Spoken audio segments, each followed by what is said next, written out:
मुन्ना और हनी ने राजा फिरकी से कहा, महिष्मती का भलालदेव कहता है कि तुम्हें उसके लोगों को आजाद कर देना चाहिए, अन्यथा तुम्हारे साथ बुरा होगा। लेकिन फिरकी ने उनकी बात नहीं सुनी।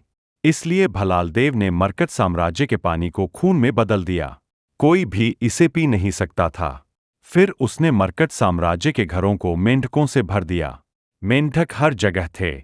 फिर भी फिरकी ने उसकी बात नहीं मानी। फिर भलालदेव ने मरकट साम्राज्य के आसमान को मक्खियों से भर दिया। वे धूल की तरह लोगों को ढक गईं। फिर उसने मरकट की धरती पर मक्खियों से हमला किया। फिर भी फिरकी ने उसकी बात नहीं मानी।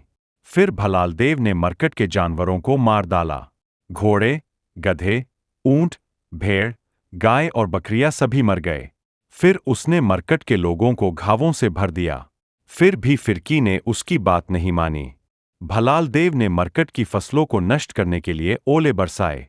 उनके गेहूं और अनाज नष्ट हो गए। फिर उसने बची हुई फसल को खाने के लिए टिड्डियां भेजीं। फिर भी फिरकी ने उनकी बात नहीं मानी। फिर भल्लालदेव ने देश पर अंधकार फैला दिया। लेकिन फिर भी फिरकी ने उसकी बात नहीं मानी। भलालदेव ने कहा, मैं मरकट के हर बच्चे और जानवरों के सभी बच्चों को मार डालूंगा। उसने आदेश दिया, मेरे लोगों को एक मेमना मारना चाहिए, उसे खाना चाहिए और उसका खून अपने दरवाजों की चौखटों पर लगाना चाहिए।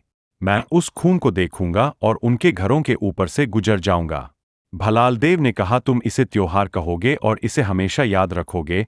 फिरकी ने भलालदेव की आज्ञा मानी, लेकिन मरकट के ज्येष्ठ पुत्रों की मृत्यु हो गई, यहां तक कि फिरकी के बेटे की भी।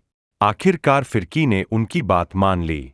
उसने महिष्मती के लोगों को जाने दिया। ऐसी ही प्रेरणादायक कहानियों के लिए चैनल को लाइक, शेयर और सब्सक्राइब करें।